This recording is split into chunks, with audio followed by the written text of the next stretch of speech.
ప్రపంచంలో కొత్త టెక్నాలజీతో అత్యంత వేగంగా దూసుకెళ్తున్న జపాన్ దేశంలో జనాభా మాత్రం దారుణంగా తగ్గిపోతోంది.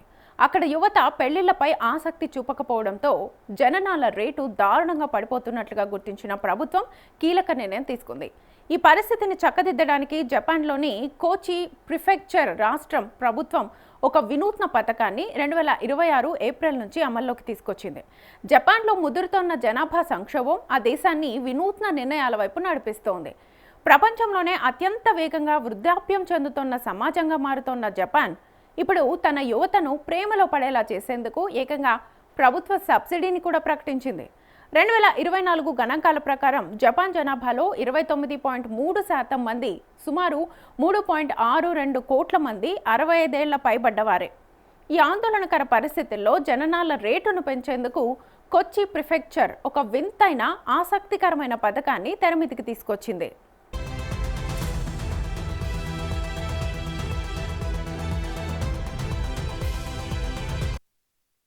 ఒంటరిగా ఉంటున్న యువతీ యువకులు తమకు నచ్చిన భాగస్వాములను వెతుక్కునేందుకు అయ్యే ఖర్చును ఇకపై ప్రభుత్వం భరించనుంది.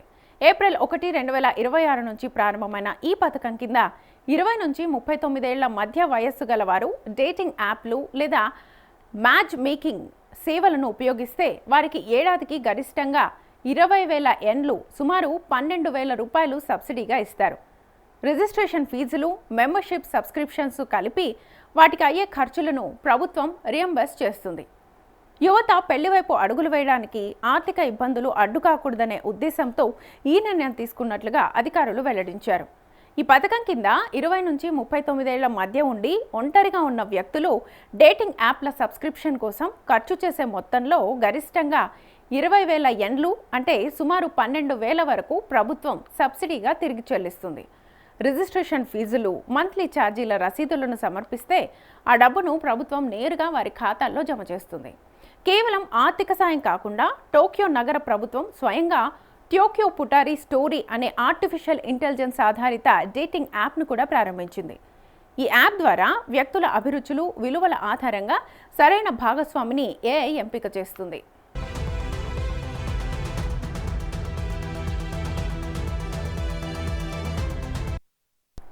ఈ యాప్లో చేరడం అంత సులభం కాదు. ప్రైవేట్ యాప్ల లాగా మోసాలు జరగకుండా ప్రభుత్వం కఠిన నిబంధనలు పెట్టింది. ఇందులో చేరాలనుకునే యువకులు తమ ఆదాయ పత్రాలను సమర్పించాలి. తాము అవివాహితులమని నిరూపించే చట్టపరమైన ధృవీకరణ పత్రం ఉండాలి. ఒక ప్రత్యేక ఆన్లైన్ ఇంటర్వ్యూని కూడా ఎదుర్కోవాల్సి ఉంటుంది. దీనివల్ల కేవలం పెళ్లి చేసుకోవాలనే తీవ్రమైన కోరిక ఉన్నవారే యాప్లో ఉంటారు. జపాన్లో పని ఒత్తిడి, పెరిగిన జీవన వ్యయం వల్ల చాలామంది యువత పెళ్లికి, పిల్లలకు దూరంగా ఉంటున్నారు. ఇది కనుక ఇలాగే కొనసాగితే భవిష్యత్తులో దేశం తీవ్రమైన ఆర్థిక సంక్షోభంలో పడుతుందని భావించిన ప్రభుత్వం పెళ్లిళ్ల పేర యావతరం ఎత్తింది.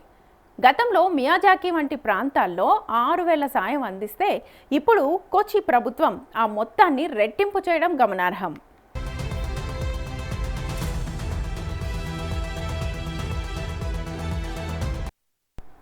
మరోవైపు కేవలం వ్యక్తులకే కాకుండా ఒంటరి నివాసితులు ఒకరినొకరు కలుసుకునేలా సామాజిక ఈవెంట్స్ నిర్వహించే సంస్థలకు కూడా ప్రభుత్వం భారీగా ప్రోత్సాహకాలని అందిస్తోంది.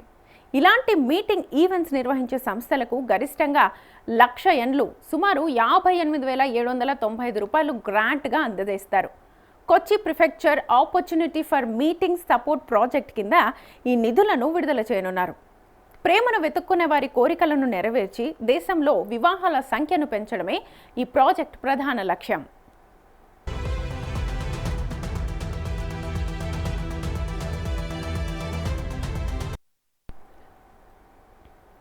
ఇక జపాన్ ఎందుకింతలా కష్టపడుతోందో అర్థం చేసుకోవాలంటే అక్కడి జననాల గణాంకాలను చూడాలి.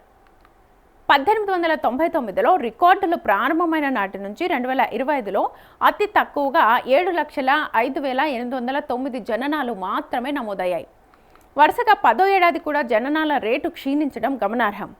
పెరుగుతున్న జీవన వ్యయాలు, ఆర్థిక అస్థిరత, మారుతున్న సామాజిక పోకడల వల్ల అక్కడి యువత పెళ్లికి, పిల్లలను కనడానికి దూరంగా ఉంటున్నారు.